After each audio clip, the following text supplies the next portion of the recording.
أكد الفريق فتح الرحمن محي الدين بأن القوات المسلحة السودانية تمتلك زمام المبادرة وهي تمضي بخطى ثابتة لحسم التمرد، وقد قارب الانتصار والاحتفال الكبير. وقال الفريق فتح الرحمن بحسب مقطع على إحدى المنصات الرقمية المناصرة للجيش السوداني: يجب أن يندحر هذا التمرد، وقد سعى الجناح السياسي له منذ الأول لعدم هزيمة الدعم حتى يبقى هو الجناح السياسي.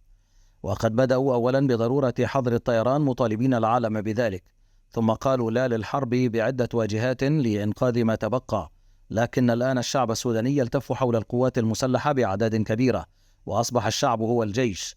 هذا وتوسع نطاق الحرب الجارية منذ 5 أشهر في السودان لتصل المعارك إلى مدينتين كبريين هما الفاشر عاصمة ولاية شمال دارفور والفول عاصمة ولاية غرب كردفان، على ما أكد سكان الجمعة.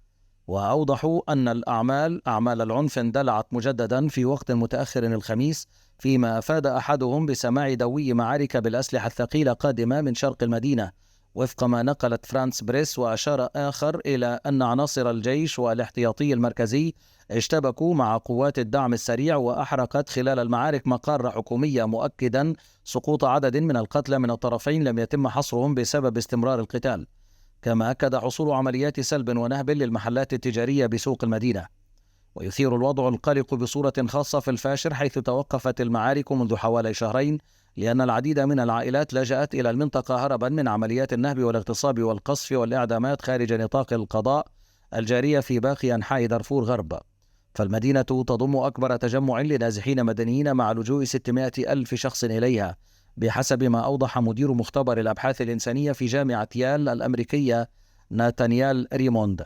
يشار إلى أن الحرب اندلعت بين الجيش بقيادة عبد الفتاح البرهان وقوات الدعم السريع بقيادة محمد حمدان دقلو 15 من نيسان أبريل، وتركزت في العاصمة وضواحيها وفي إقليم دارفور وفي غرب البلاد وبعض المناطق الجنوبية، وأسفرت حتى الآن عن مقتل 3900 شخص على الأقل.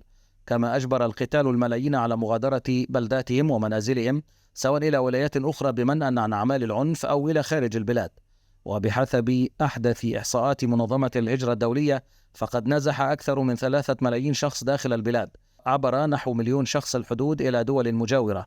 وسبق أن شهد إقليم دارفور حربا ضارية عام 2003، وتحذر المحكمة الجنائية الدولية التي تتحدث عن إبادة جماعية في ذلك الحين من تكرار التاريخ ذاته. وفي السياق، بحث وزير الخارجية السعودي فيصل بن فرحان الجمعة مع نظير الأمريكي أنتوني بلينكين وقف التصعيد في السودان وأزمة أوكرانيا. جاء ذلك خلال اتصال هاتفي تلقاه وزير الخارجية السعودي من نظيره الأمريكي وفق بيان للخارجية السعودية. ومنذ منتصف أبريل نيسان يتبادل الجيش السوداني وقوات الدعم السريع قتالا إثر خلافات خلف أكثر من 3000 قتيل أغلبهم مدنيون، وما يزيد عن 4 ملايين نازح ولاجئ داخل وخارج إحدى أفقر دول العالم بحسب وزارة الصحة والأمم المتحدة.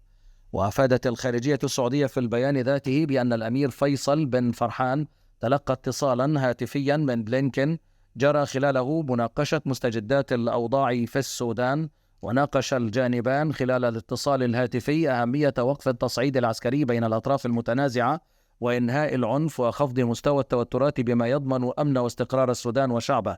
ومنذ اندلاع الاشتباكات السودانية، قادت السعودية والولايات المتحدة سلسلة جهود لمفاوضات مباشرة في جدة غربي المملكة، وأثمرت أكثر من مرة عن هدن لم تصمد.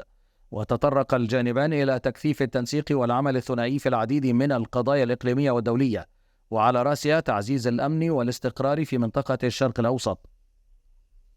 ووفق بيان الخارجية السعودية، أثنى وزير الخارجية الأمريكية خلال الاتصال على جهود المملكة لاستضافة ممثلي نحو 40 دولة مؤخرا في مدينة جدة لمناقشة الأزمة في أوكرانيا وإيجاد حلول لها.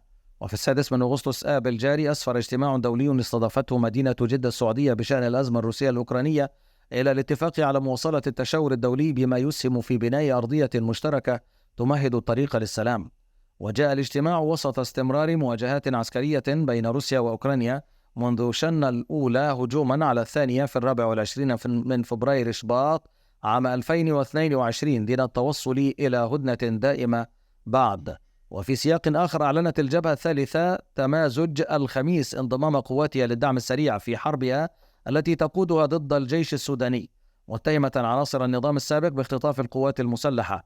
وتمازج هي واحدة من الحركات المسلحة الموقعة على اتفاق جوبا للسلام الموقع في العام 2020، لكن لاحقتها اتهامات بموالاة الاستخبارات العسكرية بسبب النقليات الكبيرة التي كانت ترتكبها عناصرها في الخرطوم وبعض ولايات دارفور بغرض تخريب اتفاق السلام وتعطيل بروتوكول الترتيبات الأمنية. وسبق أن اتهم قائد قوات الدعم السريع محمد حمدان دقلو تمازج بالوقوف وراء الصراعات القبلية التي شهدتها مدينة الجنينة خلال العام 2022، معلنا إلقاء القبض على عدد من كوادرها وإيداعهم السجون. وقال بيان أصدره رئيس النماذج محمد علي قرشي وصلت نسخته سودان تريبيون: إننا في حركة تمازج نعلن بصورة رسمية انضمامنا للقتال مع قوات الدعم السريع ضد فلول النظام السابق الذين اتخذوا القوات المسلحة مطية بغية الوصول للسلطة وإعادة إنتاج النظام الشمولي القمعي. ودعا من أسماهم بشرفاء القوات المسلحة للانحياز لخيارات وتطلعات الشعب السوداني، وهي التحول المدني الديمقراطي والنهي بالمؤسسة العسكرية عن السلطة والوقوف سدا منيعا ضد تحركات النظام البائد داخل القوات المسلحة. ووجه قرشي جميع قوات الحركة الممتدة على نطاق الشريط الحدودي في إقليمي دارفور وكردفان وبقية مناطق السودان بالتوجه الفوري إلى معسكرات وارتكازات قوات الدعم السريع وفق خطوات وتوجيهات ميدانية تم ترتيبها من قبل الحركة. وأوضح أن التحركات العلنية لرموز النظام البائد بالتزامن مع التصريحات التي أطلقتها بعض القيادات في القوات المسلحة تؤكد بما لا يدع مجال للشك أن هناك طرف ثالث يدير الحرب، وأن القتال جاء بقرار سياسي يقف خلفه رموز النظام السابق وأديالهم، مما يستوجب الحسم الفوري بكافة السبل والوسائل. وثمن الجهود المبذولة من المجتمع الدولي والإقليمي لوقف الحرب في السودان ابتداء بالمبادرة السعودية الأمريكية والاتحاد الإفريقي وإيقاد، فضلا عن قمة دول الجوار في السودان. واستنكر في ذات الوقت الشروط التعجيزية التي ظلت تضعها القوات المسلحة للتفاوض مع قوات الدعم السريع، مما يؤكد أنها لا زالت مختطفة من النظام السابق.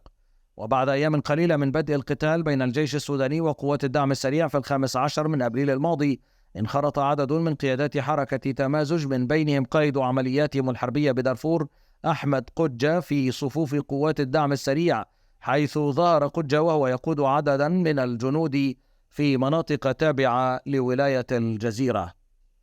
الأوضاع في السودان إذن لا تزال مخيبة للآمال، نظرا لعدم توقف الحرب الأهلية التي راح ضحيتها الآلاف من السودانيين الأبرياء من الشعب السوداني، وأعداد كبرى من اللاجئين الذين فروا من أماكن القتال إلى دول مجاورة وأصبحوا في عداد المهجرين اللاجئين الذين يبحثون عن حقوق لهم وحياة لهم دون جدوى، مع عدد كبير من آفاق الحرب التي لا يمكن التنبؤ بنهايتها.